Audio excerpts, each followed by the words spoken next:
Romanos capítulo 12 del 1 al 2. Es un texto bien conocido. Usted conoce este texto. Gloria al nombre del Señor. Usted puede compartir la palabra de Dios con alguien.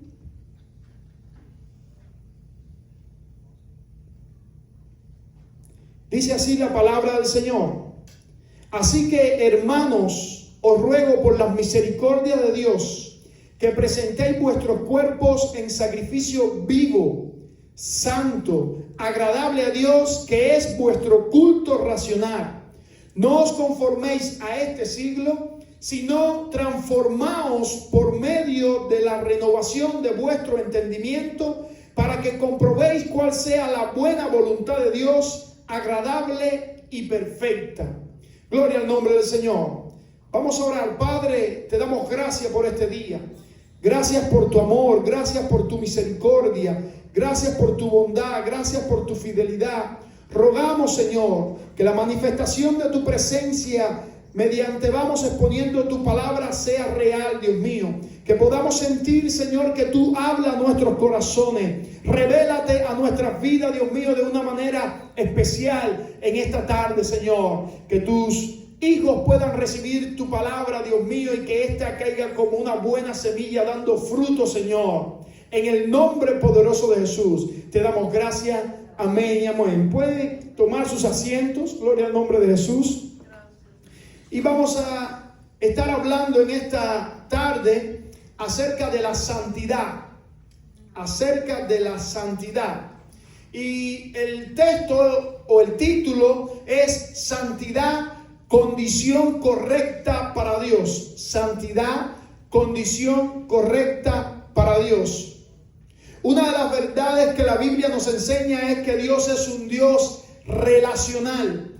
Dios, desde que hizo el ser humano, ha tenido en lo intrínseco de su corazón relacionarse con el ser humano. Dios no es un Dios que está lejos. Dios no es un Dios que se esconde. Dios no es un Dios que se oculta. Dios no es un Dios que dio mandamiento, que dio estatuto y que luego se pone lejos del hombre. No, en el corazón, en lo más profundo del sentimiento de Dios, allí está el deseo de Dios por relacionarse con su pueblo. Lo hace desde el comienzo, desde el libro de Génesis. Vemos cómo Dios bajaba y se paseaba por el jardín del Edén y tenía relación con Adán y con Eva y hablaba junto con ellos. Bendito sea el nombre del Señor.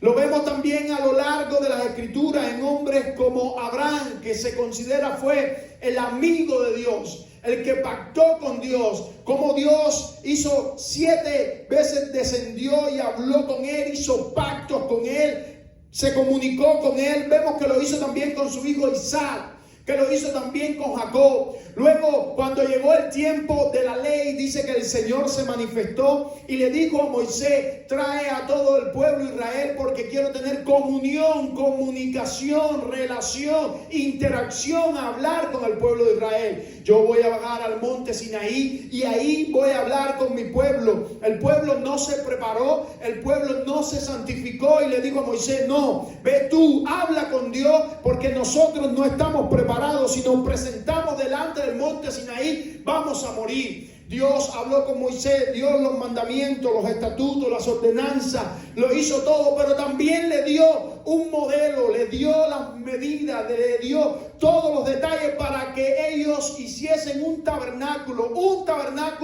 con el propósito de descender al lugar santísimo y tener relación con el pueblo y hablar con el pueblo. Y cuando el sumo sacerdote, usted conoce la historia, iba en el día de Yom Kippur y oraba y pedía que el Señor librara a todos los israelitas de los pecados que habían cometido por todo un año, ahí se manifestaba la Shekinah del Señor, la gloria de Dios, y Dios podía comunicarse con el pueblo. Luego llega la etapa del Nuevo Testamento, donde ahora el mediador es Jesús, la Biblia dice que todo aquello era sombra de lo que habría de venir. Y ahora todos nosotros nos acercamos a Dios por medio de Jesús, el Hijo de Dios. Dice la palabra en Hebreo 1, del 1 al 2, dice: Dios, habiendo hablado muchas veces y de muchas maneras en otro tiempo a los padres por los profetas, en estos postreros días nos ha hablado por el Hijo, a quien constituyó heredero de todo y por quien asimismo hizo el universo. La única manera de relacionarnos con Dios, de acercarnos a Dios, de tener relación con Dios es por medio de Jesús, porque no hay otro Dios y no hay otro mediador a no ser su Hijo Jesucristo. Ahora, cuando usted va a estudiar los atributos de Dios, las características de Dios, es tan importante esto de que Dios le gusta relacionarse con sus hijos, que los atributos de Dios se dividen en dos: atributos morales o atributos comunicacionales. Y estos son santidad, amor y gracia. Escuche, dentro de los atributos comunicacionales, para que Dios se comunique con alguien, tiene que haber santidad.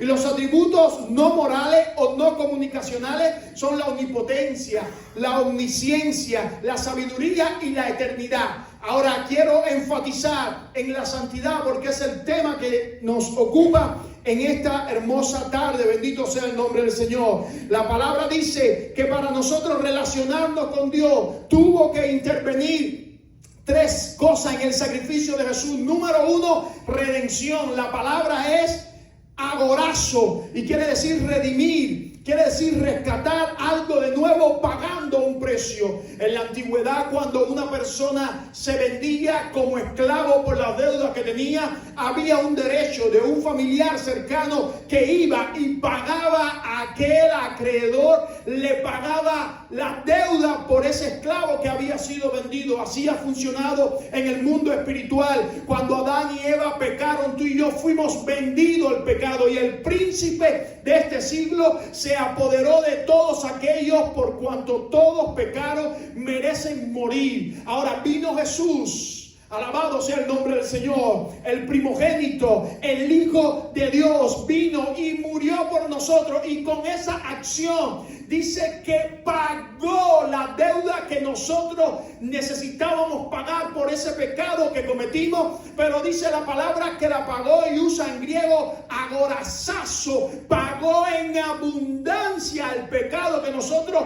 habíamos cometido. Es decir, ahí cuando en la palabra del Señor, Colosenses capítulo 2 del 13 al 15, dice la palabra de esta manera, y se los leo para que vean lo que estoy hablando. Gloria al nombre del Señor. Dice así: y vosotros, estando muertos en pecado y en la incircuncisión de vuestra carne, os dio vida juntamente con él, perdonando todos los pecados, anulando el acta de los decretos que había contra nosotros y que nos era contraria, quitándola de en medio y clavándola en la cruz.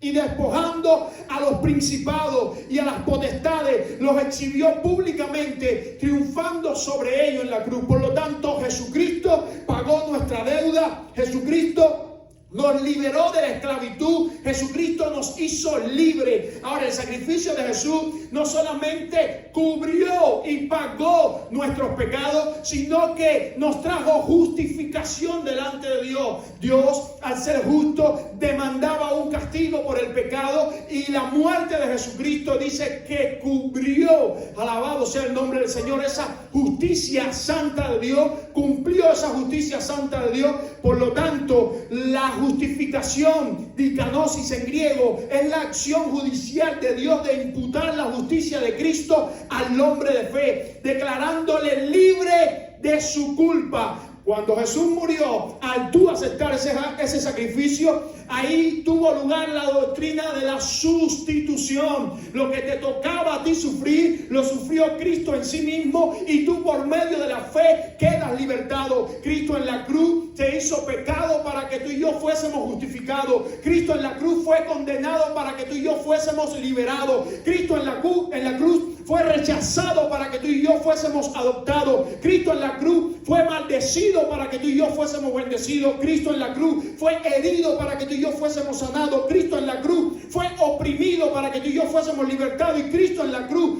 murió para que tú y yo tuviésemos vida y vida en abundancia. Por lo tanto, la doctrina de la sustitución tuvo lugar con ese sacrificio maravilloso del Hijo de Dios. Ahora, lo tercero es que tú y yo, todo esto ha pasado, toda esta historia ha pasado, la redención, la justificación ha pasado para que tú y yo podamos entrar delante de la presencia en adoración. La adoración no es más que el medio que ha escogido Dios para comunicarse con nosotros, para tener interrelación, para tener, aleluya, sentimientos duales, para Él decirnos lo que Él siente por nosotros y nosotros expresarle también lo que nosotros sentimos por Él. Es por medio de la adoración que hablamos con Dios, es por medio de la adoración que reconocemos a Dios. La adoración a Dios ha sido descrita como la honra y adoración que se le rinde en razón de lo que Él es en sí mismo. Nosotros no adoramos a Dios por lo que Él nos da, nosotros adoramos a Dios por lo que Él es en sí mismo, por sus atributos, por lo maravilloso que es, por su eterno amor, su eterna misericordia, su eterna santidad, su eterna, aleluya, gloria. Por eso alabamos al Señor. Ahora, la palabra en hebreo para santo es separado y es godé. La palabra en hebreo también, gadot, quiere decir sacrificado o cortado o apartado. En griego es agio, que quiere decir santo, y agiasmo, que quiere decir santidad. Por lo tanto, la santidad no solamente es una actitud externa, sino es una condición del corazón.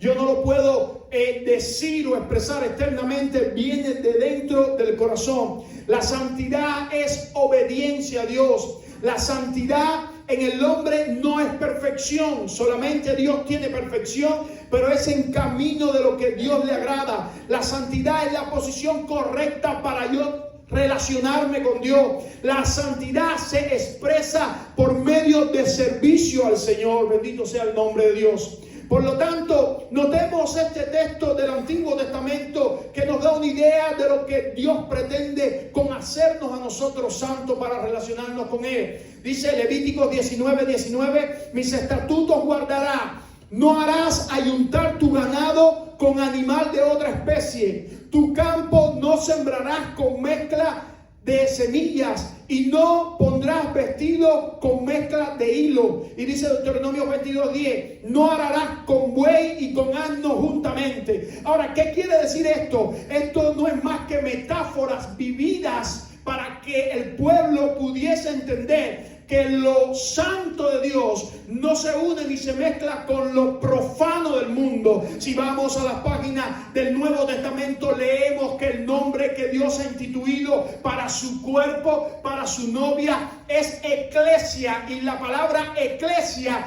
tiene dos connotaciones. Ek quiere decir salir de, iglesia, llamados a. Por lo tanto, cuando usted une esas dos palabras en griego, eclesia quiere decir los que han sido llamados a salir de. ¿De dónde tú has sido llamado a salir? De la corrupción del mundo, del gobierno del príncipe de las tinieblas. Tú, como iglesia de Cristo, has sido llamado a salir del mundo, a vivir ¿dónde? En el reino de Dios, presidido por nuestro Señor y Salvador Jesucristo. Por lo tanto, la Biblia dice que tú y yo tenemos que ser santos. Todo lo que tiene que ver con Dios es santo. Dice la palabra que su palabra es la Biblia santa. Que la adoración que le rinden los querubines es santo, santo, santo. Que la tierra que Él escogió para pactar con ese pueblo es Israel y se le llama la tierra santa. Que su llamado, que somos tú y yo, la iglesia, estamos llamados a ser santos, llamados a salir de la corrupción y del pecado. Bendito sea el nombre del Señor. Por lo tanto, tenemos el llamado a santificarnos. La postura correcta es la santidad. Hace 4 o 5 décadas atrás la iglesia se vio envuelta en un tremendo legalismo. Algunos que llevan años en el cristianismo pudieron ver el legalismo de la iglesia. Algunos enseñaron que afeitarse las piernas o debajo de los brazos era pecado, o ponerse arete era pecado. Estaban haciendo un abuso de la doctrina de la santidad y estaban imputando un legalismo, una forma farisaica externa de vivir, lo cual no significa santidad. Ahora, hace 2 décadas para acá, se empezó a vivir lo que es el abuso de la doctrina de la gracia. Bueno, Jesucristo nos perdonó, Jesucristo cubrió nuestros pecados, todas nuestras obras son como trapos de inmundicia, por lo tanto no tenemos nada que hacer, todo lo hacemos por medio de Jesús, vamos a vivir como quiera. Y la exageración de la doctrina de la gracia ha traído como consecuencia libertinaje, y la iglesia en la mayoría no ha sabido poner el péndulo en el medio, sino que ha vivido en 2 extremos. Por un lado, un legalismo, y por otro lado, una exageración de la doctrina de la gracia. Bendito sea el nombre del Señor. Ahora, los teólogos, tanto calvinistas como arminianistas, han llegado a la conclusión que para que la santidad se ejecute debe de haber un sinergismo. ¿Qué cosa es un sinergismo? Es la intervención, es el resultado de la acción de 2 o más organismos o sustancias que, actuando en conjunto, provocan una respuesta mayor a la suma de los efectos que provocarían por separado. Te explico esto. Para que haya santidad, lo primero que tiene que haber es la intervención de Dios, que te amó tanto, envió a Jesús, que te santificó, te cubrió, borró tus pecados, te presentó limpio de parte de Él para que tú pudieras comunicarte con Dios. Pero tiene que haber una acción humana. Tiene que haber una decisión humana, tiene que haber una actitud humana a mantenerse en esa santidad que el Señor nos regaló. La santidad es posicional, eso lo hizo Jesús por nosotros, nos sacó de las tinieblas y nos puso en la luz, nos sacó de la muerte y nos puso en la vida, nos sacó del reino de las tinieblas y nos puso en el reino de la luz. En cuanto a posición, tú y yo hemos sido trasladados de un reino a otro, hemos sido trasladados de la muerte a la vida, hemos sido trasladados de la corrupción a la santidad y a la purificación. En cuanto a posición, Dios lo hizo por nosotros. Ahora, en cuanto a condición, tú y yo debemos transformarnos día a día a la imagen de nuestro Señor y Salvador, a la imagen de Jesucristo. Por tanto, concluimos que el hombre no puede santificarse él mismo por haber pecado. Al recibir la redención de Jesús, recibe una santidad instantánea que le permite presentarse delante de Dios, pero le toca al hombre esforzarse día a día para que esa santidad se vaya perfeccionando por el poder del Espíritu Santo, hasta que todos lleguemos a la estatura y al conocimiento del Hijo de Dios. Déjeme citarle algunos textos del Nuevo Testamento que ilustran esta realidad que le estoy exponiendo. Dice Pablo, hablándole a los Efesios: yo pues, preso en el Señor, os ruego que andéis como es digno de la vocación con que fuiste llamado.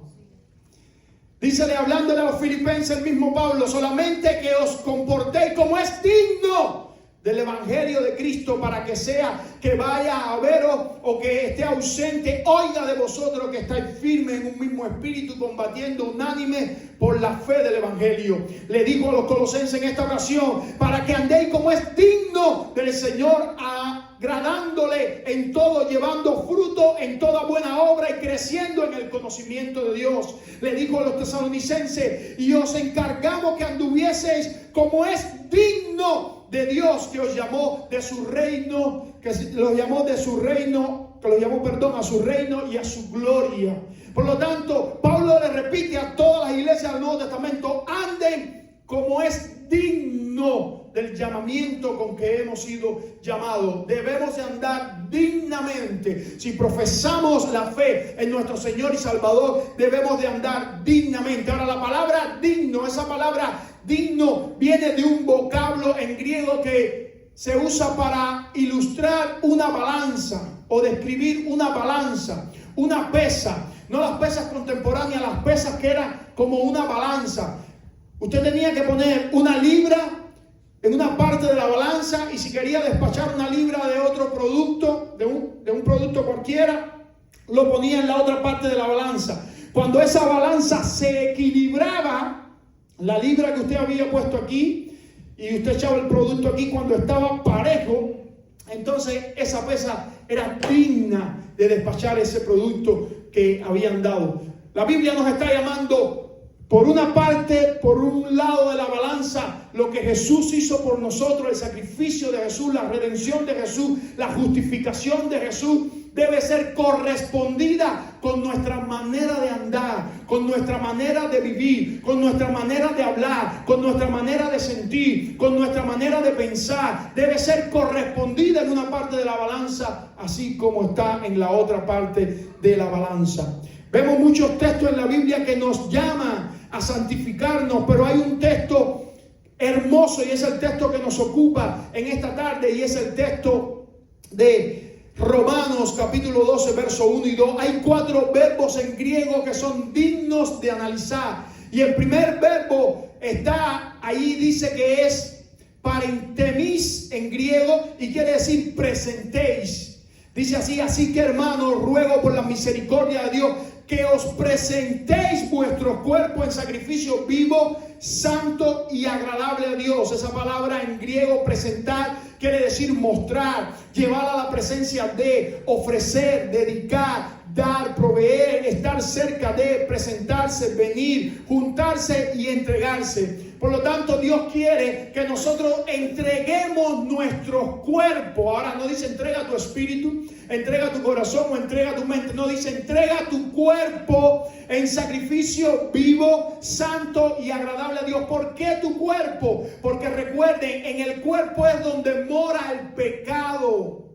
La herencia adámica, ¿dónde vive? En el cuerpo. Y cada día, por el pecado, morar y vivir en el cuerpo, está el príncipe de las tinieblas seduciéndonos por medio de la voz del pecado que mora en nosotros, a que nosotros hagamos cosas que no le agradan a Dios. Por eso Pablo dice a los romanos: cada día que tú te levantas, debes de presentar tu cuerpo como un sacrificio vivo, santo y agradable a Dios, para que no peques. Debes presentarlo como una ofrenda. Y ahorita, en medio de la adoración, decíamos que el verdadero culto a Dios no es venir el domingo a la iglesia, es presentar nuestro cuerpo como una ofrenda viva, santa y agradable a Dios. Ahora, ¿por qué el escritor dice vivo? Porque los sacrificios que se le presentaban a Dios en el Antiguo Testamento eran animales muertos. Ahora, en contraste a esto, el escritor dice: ustedes no se presentan como animales muertos, ustedes se presentan como una ofrenda viva, que es lo que Dios le agrada. Bendito sea el nombre del Señor.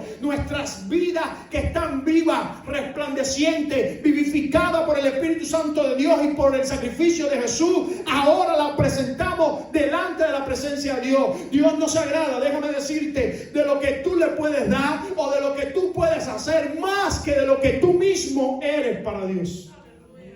Dice el sacrificio santo, así como los animales tenían que ser santos, sin mancha, sin defecto, porque a Dios se le da lo mejor. Así nosotros nos debemos presentar delante de Dios, santo para Él, alabado sea el nombre de Dios, y aceptable, bendito sea el nombre del Señor. No como las ofrendas levíticas, que eran meramente símbolos de las ideas espirituales, sino como objeto intrínsecamente de divina complacencia en su carácter renovado y en su amorosa relación con Él por su Hijo Jesucristo. Por lo tanto, tú y yo nos debemos presentar vivo, santo y aceptable a Dios. Dice Romanos 6:13: ni tampoco os presentéis vuestros miembros al pecado como instrumento de iniquidad, sino presentaos vosotros mismos a Dios como vivos de entre los muertos, y vuestros miembros a Dios como instrumentos de justicia.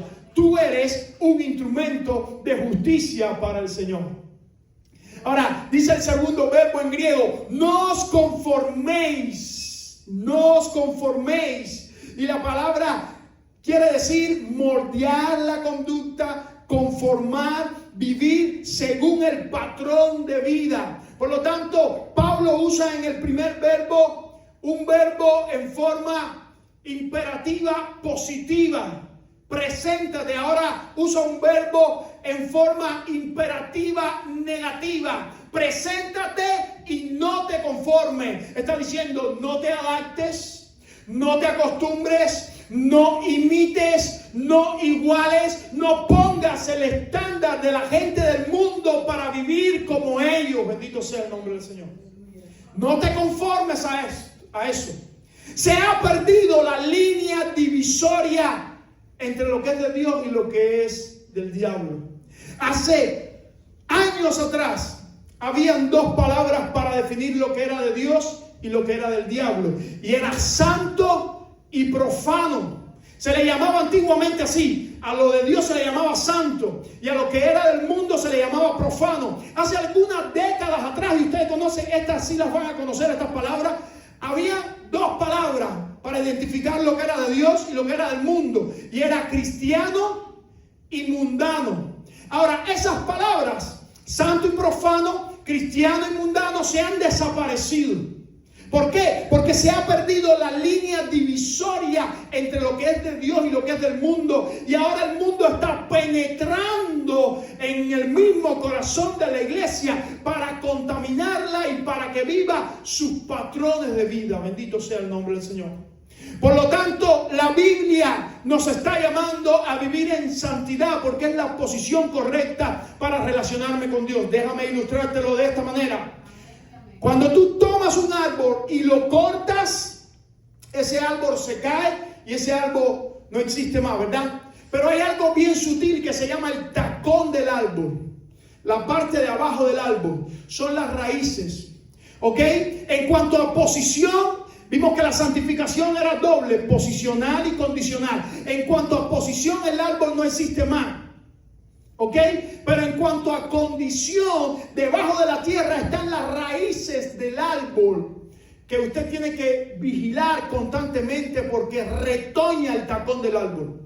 Así funciona en la vida del cristiano. Cuando usted aceptó al Señor Jesús, Dios le pasó de muerte a vida, del reino de las tinieblas al reino de la luz. Se cayó el árbol que es el hombre viejo. Dios lo tumbó. Usted aceptó el sacrificio de Jesús y usted es una nueva criatura en Cristo Jesús. Pero la Biblia enseña que las manías o el pecado, la herencia de pecado todavía está en nuestra vida. Tú has recibido una santificación posicional, pero debes cada día batallar con una santificación condicional. Cuando esa raíz de pecado, cuando ese retoño de pecado, cuando esas ramas de pecado quieran salir diariamente, tú tienes que cortarla en el nombre de Jesús, porque tienes que mantenerte santo hasta llegar a la estatura y a la imagen del Hijo de Dios.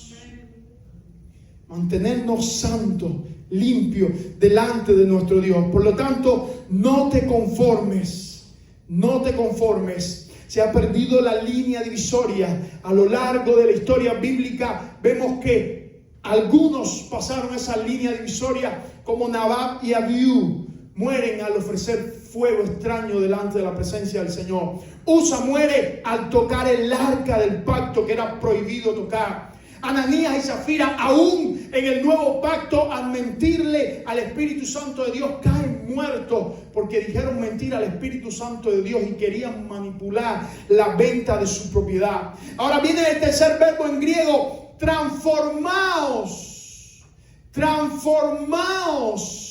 No te conformes, sino que transfórmate. Y es la palabra metamorfosis, cambiar, transformar la naturaleza esencial de algo, cambiar de aspecto, transfigurarse, dejar de ser lo que uno era para ser algo diferente. La Biblia nos llama a una metamorfosis, meta, fin, morfe, forma. La Biblia nos llama a que tu fin sea cambiar tu manera de ser e igualarte a la imagen de Cristo, el Hijo de Dios. ¿Por qué, pastor, usted habla tanto de llegar a ser a la imagen de Cristo, del Hijo de Dios, a la estatura de Él? Porque no hay nadie que se pueda presentar en la gloria futura delante de la presencia de Dios que no sea igual al Hijo de Dios.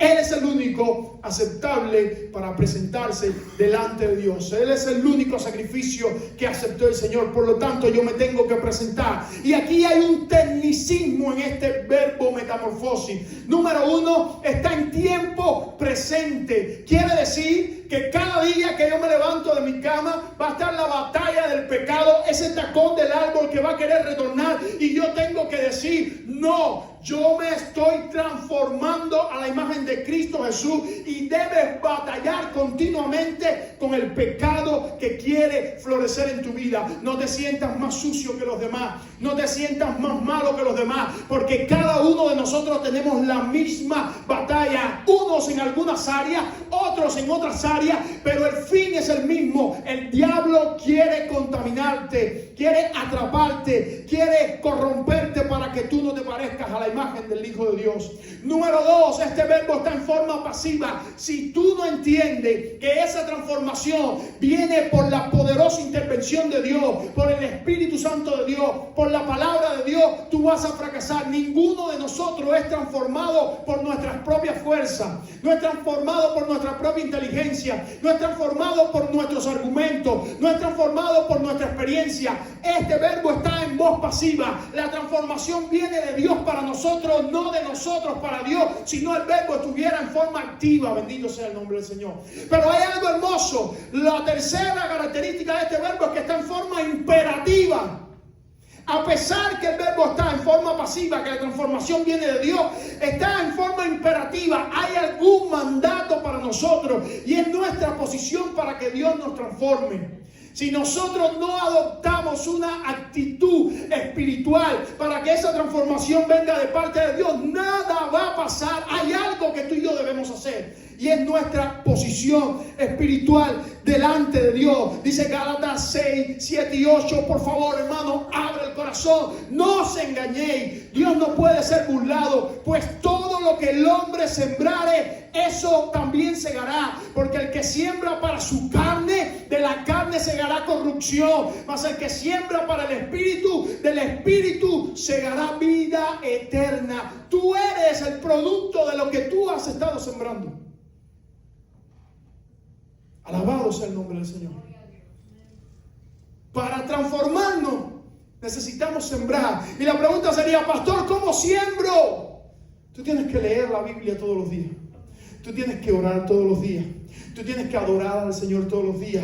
Tú tienes que acercarte al trono de la gracia todos los días. Tienes que tener comunicación con Dios todos los días. Tienes que velar, tienes que interceder, tienes que sembrar espiritualmente, tienes que congregarte. Mira, hermano, hay algunos que dicen: no, yo puedo ser cristiano de la casa. Eso es un evangelio de mentira. La Biblia dice: no dejes de congregarte como algunos tienen por costumbre. El dejar de venir a la casa del Señor es un gran problema.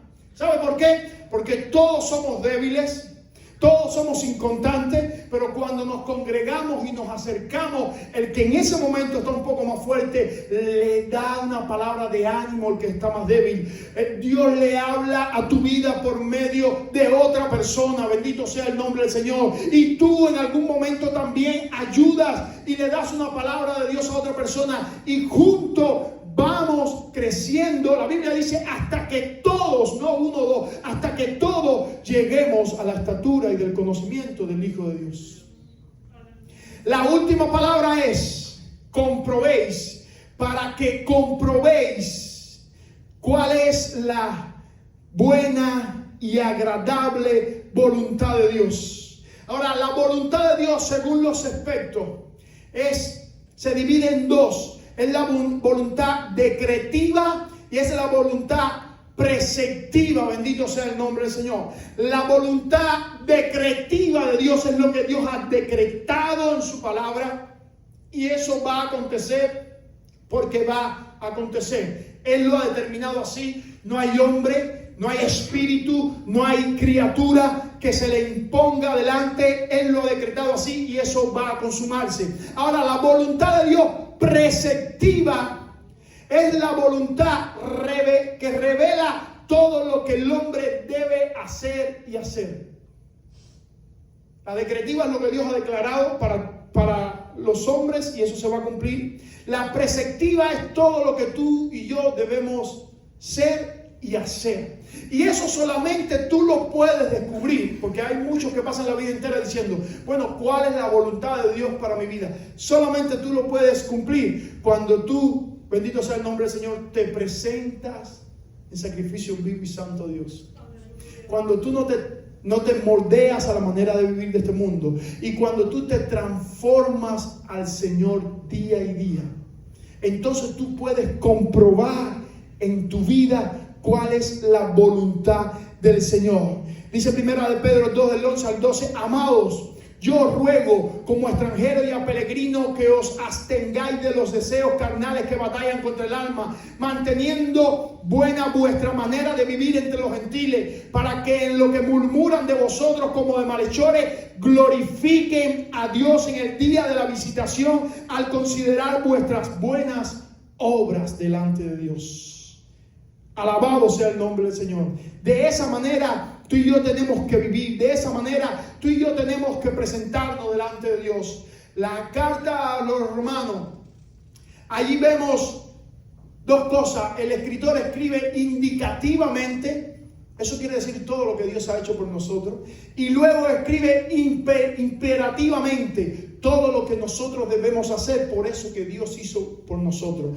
En la carta, dice en el primer capítulo, hasta el verso 12, dice, en el primer capítulo, el hombre prefiere dar culto a las criaturas antes que a Dios. En el segundo capítulo dice que Dios ha puesto una conciencia aún en los gentiles que le muestra la ley de Dios. En el tercer capítulo que todos pecamos y estamos destituidos de la gloria de Dios. En el cuarto capítulo que Abraham recibió la promesa por fe, no por la ley. En el quinto capítulo que fuimos justificados por Jesús, por la fe en Jesús. En el sexto capítulo que hemos muerto al pecado y no vamos a perseverar en él. En el séptimo capítulo nos habla de las dos naturalezas, la naturaleza de la carne y la naturaleza del espíritu. En el octavo capítulo la liberación de la ley del pecado. En el noveno capítulo que los gentiles alcanzaron la justicia por la fe, no así los israelitas mediante la ley. En el décimo capítulo que el fin de la ley es Cristo y el que lo invocare será salvo. En el capítulo 11 Dios nos dice que Dios no ha desechado a Israel, que Dios nos ha inyectado a nosotros y que va a tener un trato con Israel en el futuro. Y ahora viene el capítulo 12, que es como una bisagra que nos dice qué es lo que tenemos que hacer: presentarnos delante de Dios, no moldearnos al mundo, transformarnos a la imagen del Señor para que comprobemos cuál es su voluntad. Y ahora nos dice del capítulo 12 en adelante cómo luce la santificación en lo práctico. Mire esto, Romanos 12, 9 y 21. El conocimiento de la teología no trae santificación. Lo que trae santificación es la práctica de la teología. En otras palabras, conocer la vida cristiana no trae santificación. Lo que trae santificación es vivir la vida cristiana. Y mire cómo lo dice Pablo en el capítulo 12 del 9 al 21. El amor sea sin fingimiento. Aborrecer lo malo, seguid lo bueno, amaos los unos a los otros con amor fraternal. En cuanto a honra, prefiriéndonos los unos a los otros, en lo que requiere diligencia, no perezoso, fervientes en espíritu, sirviendo al Señor, gozaos en la esperanza, sufridos en la tribulación, constante en la oración, compartiendo para las necesidades de los santos, practicando la hospitalidad. Bendecid a los que os persiguen, bendecid y no maldigáis, gozaos con los que se gozan, llorad con los que lloran, unánimes entre vosotros, no altivos, sino asociándonos con los humildes. No seáis sabios en vuestra propia opinión, no paguéis a nadie mal por mal, procurad lo bueno delante de todos los hombres. Si es posible, en cuanto dependa de vosotros, estás en paz con todos los hombres. No os venguéis vosotros mismos, amados míos, sino dejad lugar a la ira de Dios, porque escrito está: mía es la venganza, yo pagaré, dice el Señor. Así que si tu enemigo tuviere hambre, dale de comer, si tuviere sed, dale de beber, pues haciendo esto ascuas de fuego amontonará sobre su cabeza. No seas vencido de lo malo, sino vence con el bien el mal. Esto es santidad, santificación.